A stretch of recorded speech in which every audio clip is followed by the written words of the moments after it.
चली जैबू ससुररिया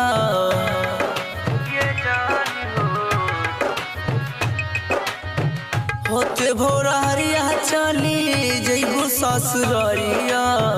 दिलवा के तोड़िया रे मानिए जान हो देहिया से निकली परान ये जान हो तुर जैबू दिल के अरमान ये जान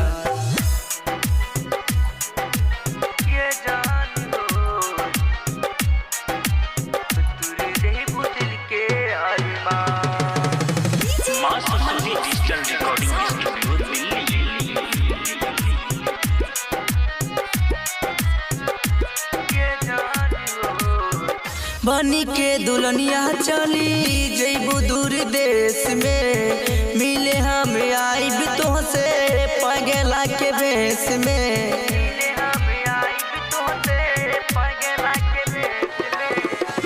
बनी के दुल्हनिया चली जैबू दूर देश में मिले हम आइब तोहसे पगला के भेष में जय जानी देख लिहा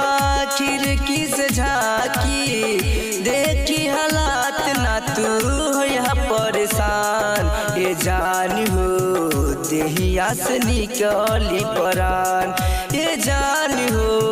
देहिया से निकली परान ये जान हो तुरी जैबू दिल के अरमान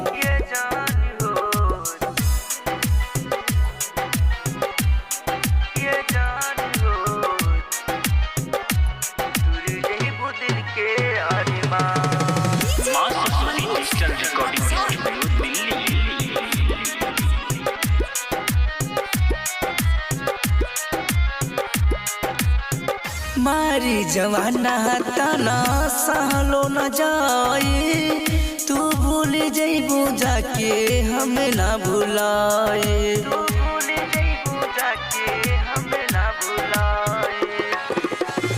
मारी जवाना तना सहलो न जाए तू भूल जैबू जाके हमें ना भुलाए बबुआ के नाम जान रखिया विशाल हो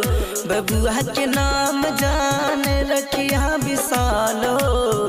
माही दीवाना संगे कहे असफान ये जान हो